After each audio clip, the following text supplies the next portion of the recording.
Beloved friends, welcome to PMC English. From so many episodes, we are traveling in the path of Dhammapada and understanding the Buddha's philosophy and his Dhamma. We have discussed on so many topics in the previous episodes. What is Dhamma and what is the philosophy of Buddha, and also the art of living, and the Four Noble Truths and 5 precepts, and also the Ashtanga mark. I mean, what is right paradigm, right awakening, right acceptance, and right action, right meditation, right samadhi, and so on like that. And also, we are discussing on various topics and about the various persons who had influenced by the Buddha and his philosophy. Life is a search, and it is the quest for search. When we go deeper into the life truths, we will understand the inner nature of every human being. While we are coming to the nature of every human being, of course, when we see the periphery of the human beings and the circumference of the human beings, we will see the same attitude, almost all same behavior patterns. There are so many similarities are there, so many negativities. We will see the same type of behavior patterns in the most of the people. But when we go inner, when we see the inner, we will see the same nature of every human being. Why? Because when a child is born on the earth, he will take birth with a crystal clear mind and heart, without any negativities and without any prejudices and without any pretendence and without any negativities which was imposed by the society. He will born just like a white paper. And after that, what happens? Means the conditionings, the brought up, parents, customs, beliefs, and societal impacts. I mean, religion, caste, creed, greed, race, discriminations, and so many different types of attitudes the society is imposing on the children's mindset. So, when they grown up, if the parents will take care of children not only about their body, about their food, about their growth, but also they should take care of their psychology also, their attitudes, their behavior patterns, and their personality disorders and their negativities. If we see any type of negativity in the children, immediately you have to rectify it. Otherwise, when they grown up, slowly, it will become a habit. Of course, whatever may be the conditions, it will become a habit. Then ultimately, it will dominate the personality of that person when he had grown up in the society. So, you should take care from the childhood itself, not only about the body, food, but also about the mind, their psychology, their attitudes and behavior patterns since from childhood, so that we can rectify their mistakes in the childhood itself.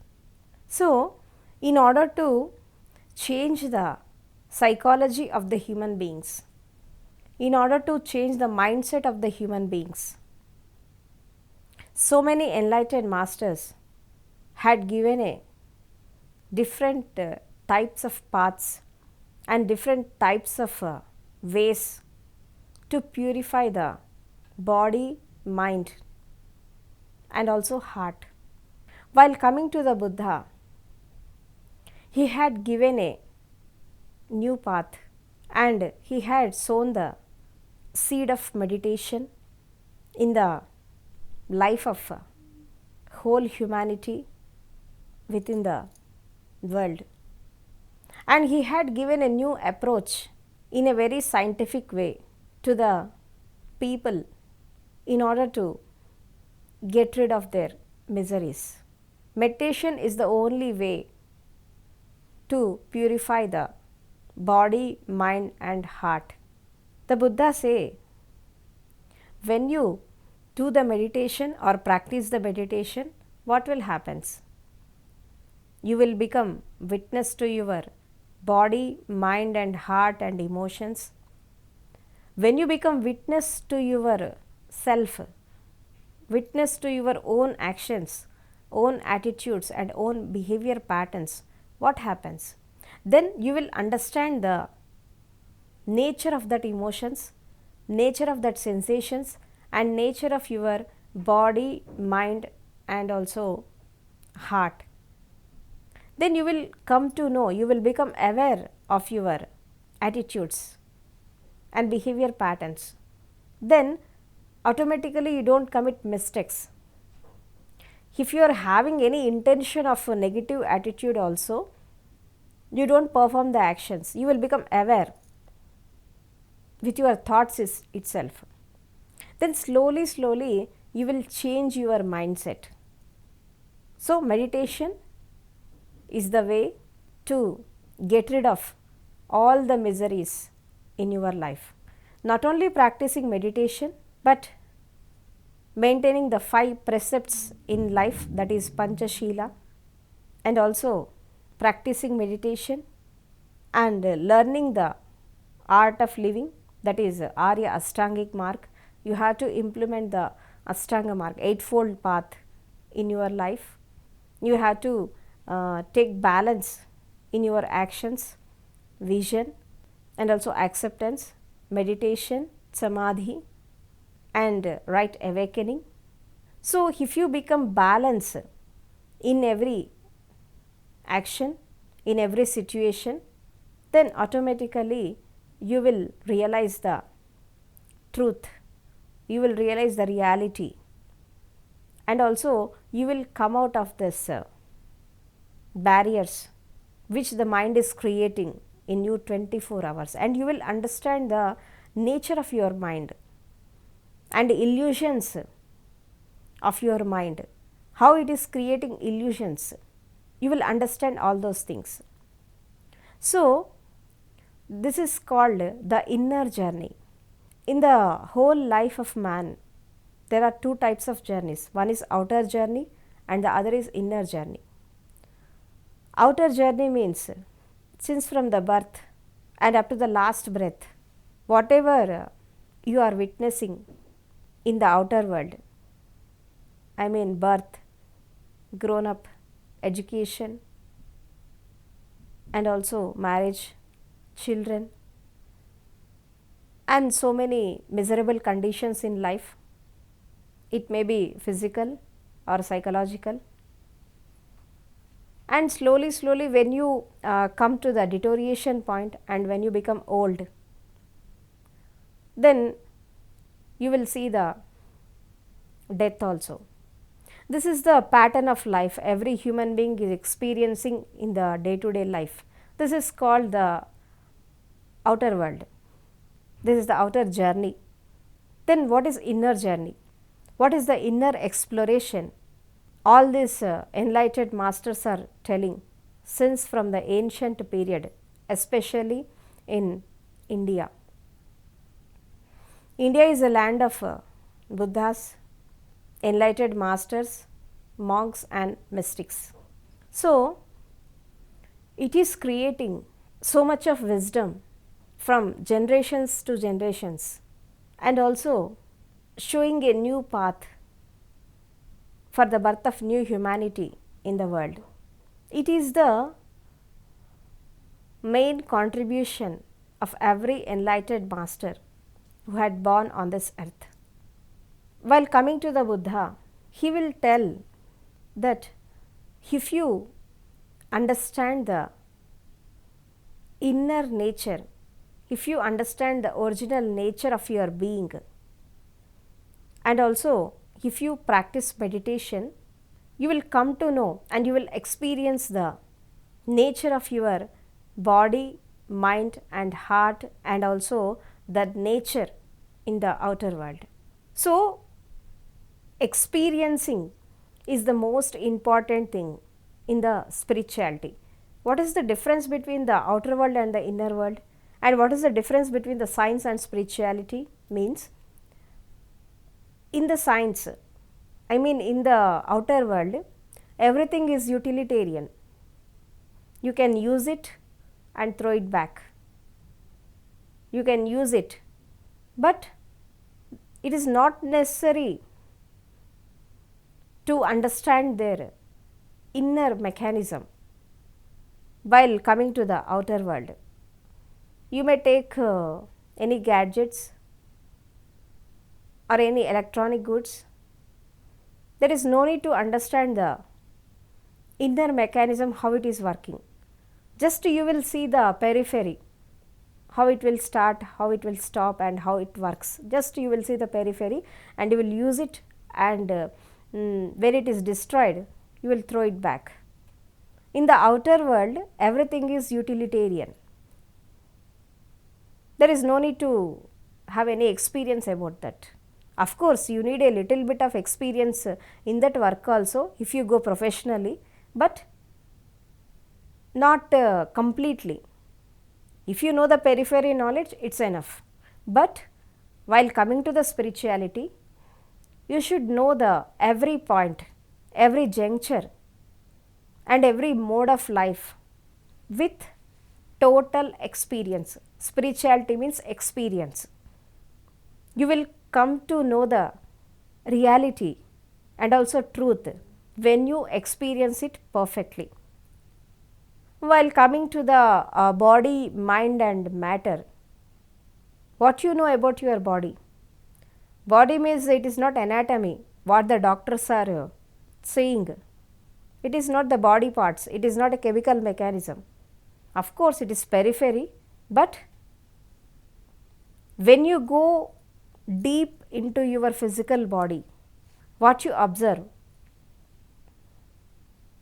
without any surgery, without any operation or without any anatomy, how you will understand the nature of your body. That is the art of meditation.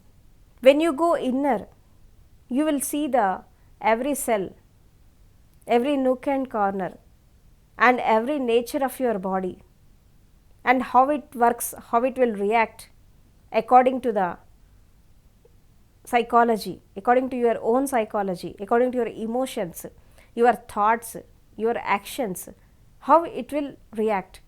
And when coming to the mind, how it is working, every fraction of second, every minute, how it is working. You will understand the whole mechanism practically with your original nature, with your original being. You will become witness to all these actions which are going on in your body and mind. This is the whole science of spirituality. Understand yourself, not others, not the outer world. First of all, understand yourself. Know yourself.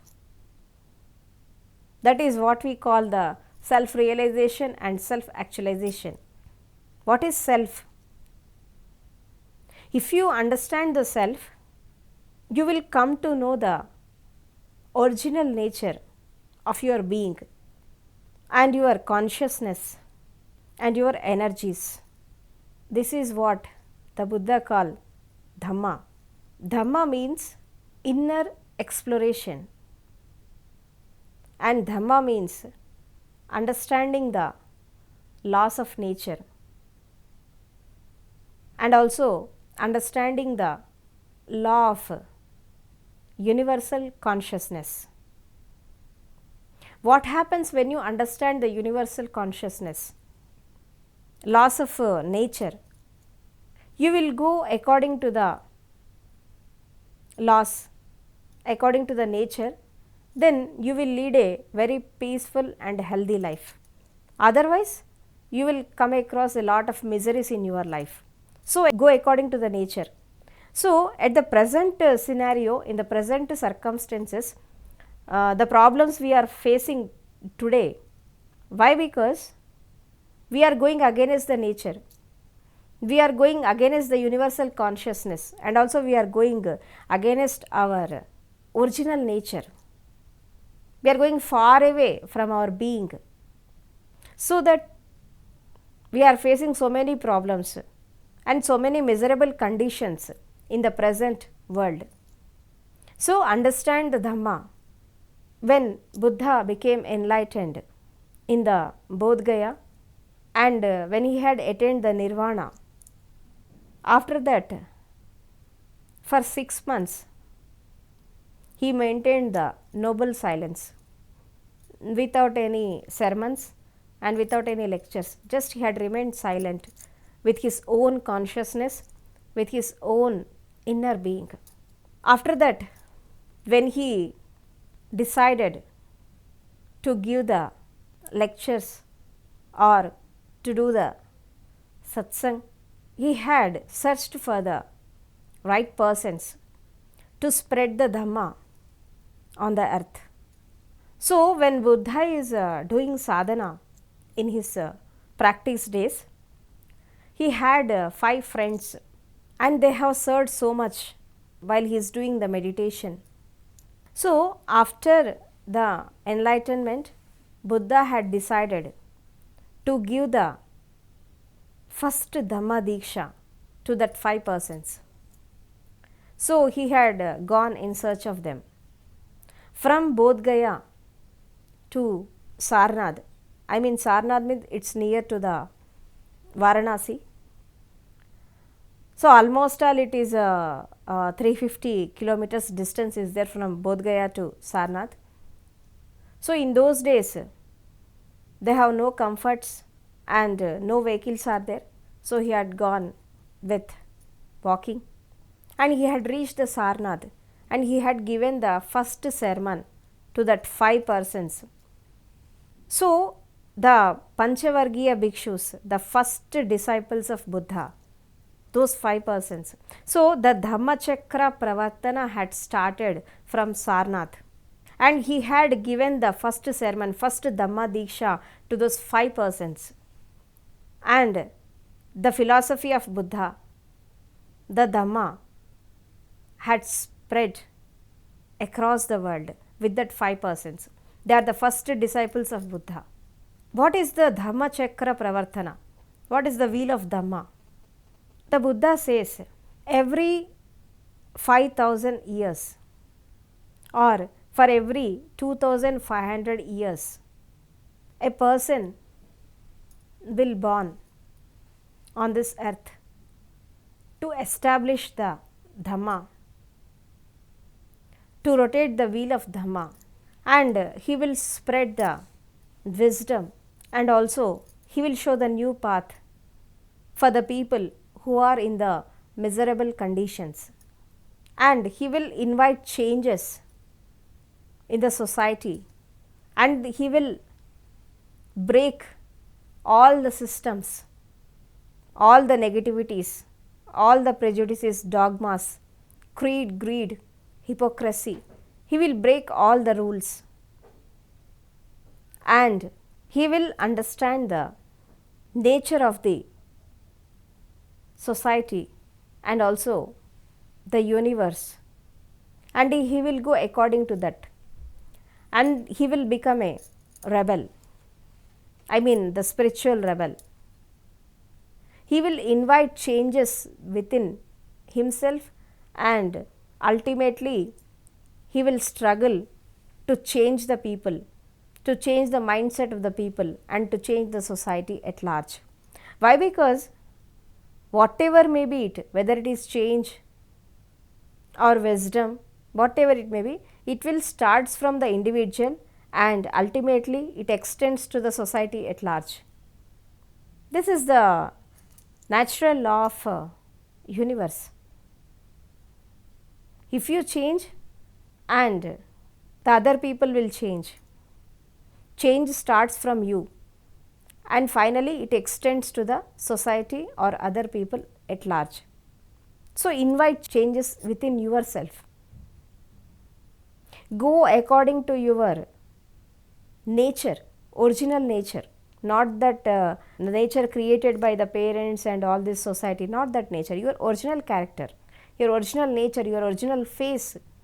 Go within your original face and understand the reality and understand the psychology, and also come out of all the clutches what the society had given to you, and understand the universe and understand the people, understand the society, and go according to that.